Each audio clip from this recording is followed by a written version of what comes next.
Got another really fun unboxing today. This is a little collaboration project that we've been working on for I think over a year now with Seidel. It's really the first collaboration type thing that we've done with an actual tannery on an unfinished product, so making a raw material collaboration with one of the most well-known tanneries in the world. If you don't know who Seidel is, they make some of the highest quality, some of the most durable leather in the world. All the Pacific Northwest brands use their work leather for their heavy duty boots because they just make some of the hardiest heavy duty and most durable leather in the world. And it's tanned here in the United States, Milwaukee.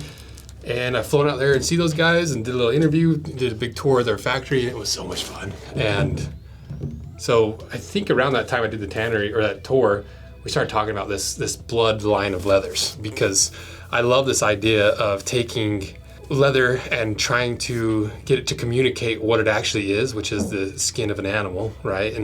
And so many people forget that the leather that they're using, the reason it's so durable is because it has been like millions of years of evolution has made it into the optimal material to wrap something that is in constant motion around skin. And so a lot of times people lose that connection with the actual animal and the end product, the animal in the cheeseburger. You know, it's like that weird gap that we have culturally from like where our stuff comes from.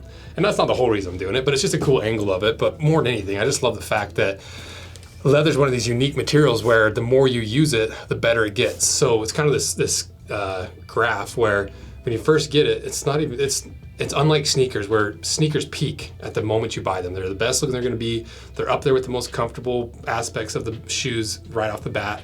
Whereas leather and boots, even leather shoes, it's not as comfortable as it will. It's not, how do I say this? It only goes up, and as you break them in, as you wear them, that comfort and that performance, that functionality increases, and then levels off for a long period of time and then drops off. Versus sneakers, you know, you might get a little bump in comfort, and then it's just a straight downward trajectory after that. And so because of that, leather has this unique thing where it develops a nice patina with time. It starts to tell the story of the person who's wearing the boots, because it doesn't just fall off a cliff in quality. It starts to look better, it gets more comfortable, it performs better, it's more flexible, and it shows on the surface of the leather. And that's why people that are into leather love aged leather products. Like, I left my wallet in my car. Like my wallet that you'll probably see B-roll of, it's a full veg tan wallet, and I just haven't been doing anything but shining it up a little bit at the end of the night, wiping some of the dirt off, and it looks crazy. It looks so good. And that's why leather's so unique. And so when it came to designing a line of leathers, I wanted it to be a line of leathers that as you did wear them, as you started beating them up, and as you really started wearing the boots, they just look better with age. Because so many people are afraid to actually beat up their boots and wear them because they don't want to scratch the leather, they don't want to make the shine go away.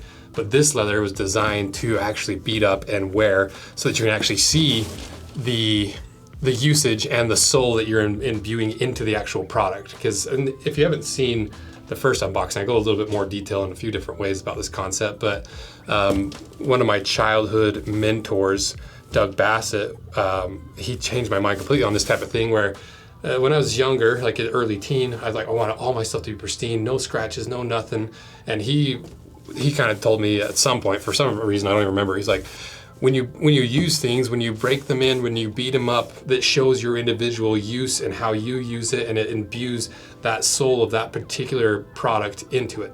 Because straight from the factory, most products look exactly the same, but it's only after some use that it becomes unique to you. It tells your story. And I just always love that.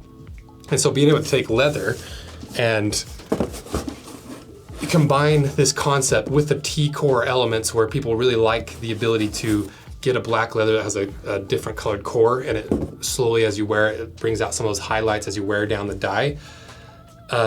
Taking that concept to the most extreme and making it a leather that as you scratch and as you wear it, it shows almost the blood color showing through. And I love that concept. I think it's so cool. And Seidel was on board with it. And so we've sent a couple prototypes back and forth, or I guess prototypes, I guess that counts as leather. And the first prototypes were some red dog leather with a heavy black coat, and then a double shot with a lighter black coat. And we wanted to combine the two to kind of make it a little bit sturdier of a top coat, but a little more flexible than red dog. And that's where we ended up with this coated double shot that had this heavier black coat and then the red right underneath. But the thing I didn't love about it was the core was still mostly just brown. And I wanted that core to be a bright pop of red too, because it'd be cool to see that from the cross section, you know, as the different parts of the boots that are raw. But even more so, as you really, really scratch it, if you scratch through that top layer of red, like on this one, it's still red all the way through. So even if you get a really deep gouge, it'll still be bright red. And so I sent that feedback to Fritz Jr. and asked him to kind of do some tannery magic and try to figure out how to get that core red all the way through with the heavy top coat while still being malleable and easy to break in. And so they did it. And so this, I haven't seen it yet. So we're gonna unbox this and see how good it is, if we're close to the actual final product, because the goal with this leather is to release it with the Drifter 3, which is releasing, I think, in September. So if this works, it'll be on the Drifter 3s. And that's gonna be so cool, because we started the Drifter with like the red dog first one for the Drifter 1, which is kind of your good guy boot. Then we went to the black hat boot, the full blacked out boot, which is your bad guy boot.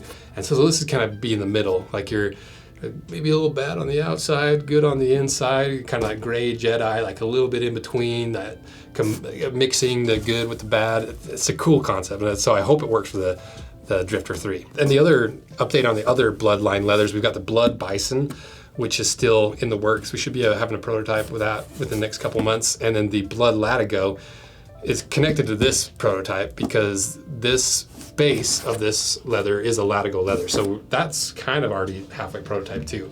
So we'll see where we end up. But really, aside from just being able to work with Seidel, I'm also wearing the Seidel shirt. Where am I? It's really cool because this deepens my education. There's only so much you can learn about leather when you're reading online or watching videos or doing your own experiments or whatever, but actually working with a tannery on an individual product that you see the whole process from concept to finished product. You see all the pitfalls, you see how hard it can be to roll certain elements into leather while still maintaining this, and it's a really good education for me as well. So let's unbox it and see what's what. What knife? This is the tactile turn knife. I think this is their titanium handle one. Titanium scales, I think they're called. Pretty nice little knife. I got this forever ago when Tactile Knives sponsored a video. So, it's unboxed. I love this project, it's been so fun. This is also a very requested project. People are always asking us, where's the Blood Bison? Where's the Blood Core? I'm working on it. It takes forever to prototype stuff.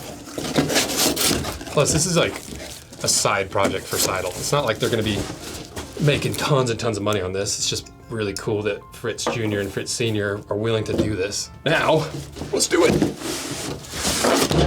22 3/4 square feet. Single hide. Okay, let's see what it's like. Ooh, it must be pretty oily. Look at that.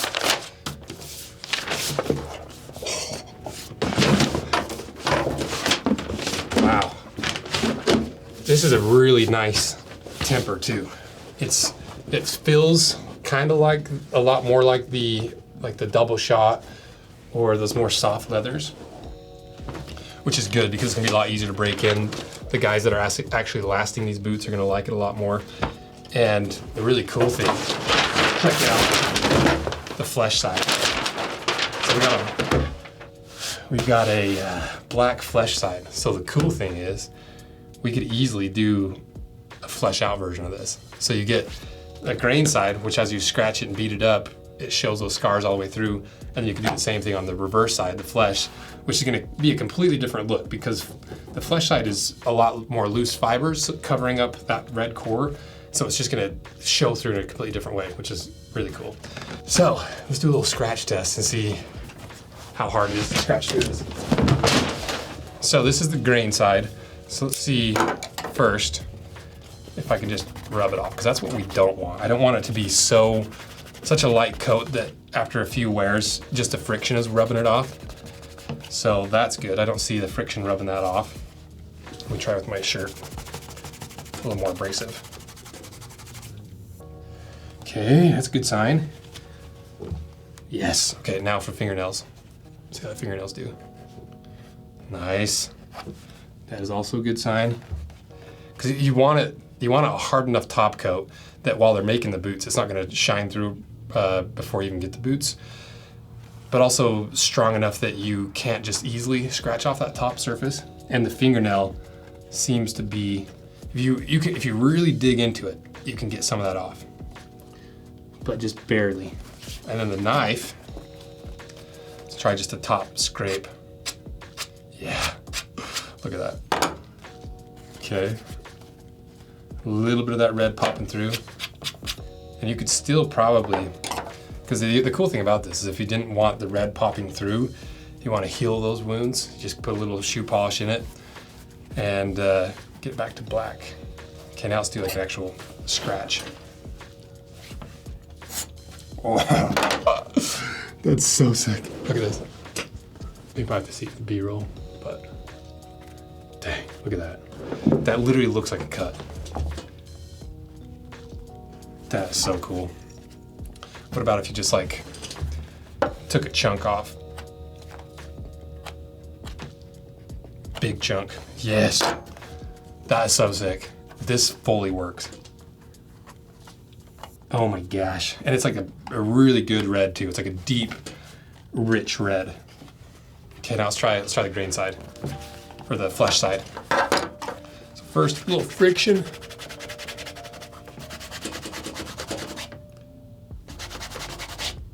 Nice. Okay, fingernail. Okay, it's still good. No red popping through. I feel like the flesh side is actually a more durable top coat than the grain side, because even the fingernails, I can't get to the red. Okay, then we go to the knife scrape. Yeah, the flesh side's way harder to get down to the red, because even with this knife scrape, I'm not seeing any red. Well, maybe little highlights of red here and there. It just goes to show you the difference, but like we talk about a bunch of the flesh side being more durable and more abrasion resistant compared to the grain side, because it's a harder flat layer that can easily be cut like this. The grain side, you do that same thing and you can't even see the cut. That's gonna be cool, because the flesh side, or sorry, the grain side, it's gonna be more of like, obviously the grain side is more for like your casual boots, you know, not as heavy duty work versus your really heavy duty stuff where you're gonna be really beating them up, where they normally put the flesh out anyway.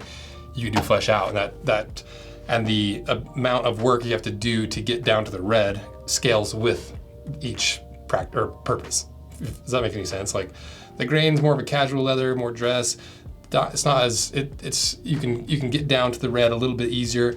The flesh out's more like hardy, more durable, and it's harder to get down to the red, which is so sick.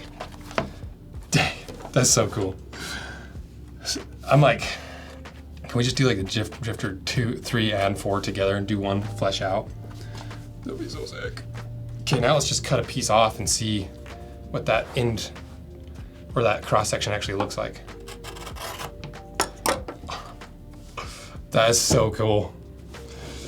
Because there's been people that have done similar leathers before, like rub-off leathers. I think we talked about like Solvair's done it. I think Truman's done some similar stuff. But I haven't seen anybody intentionally make it difficult to get down to the color. Like you have to earn that pop of color. You can't just like scrape your boots. It'd be so obvious. You can't just keep them in a closet and get that effect. You actually have to wear them and earn that and really get down to that red to get that highlight and low light.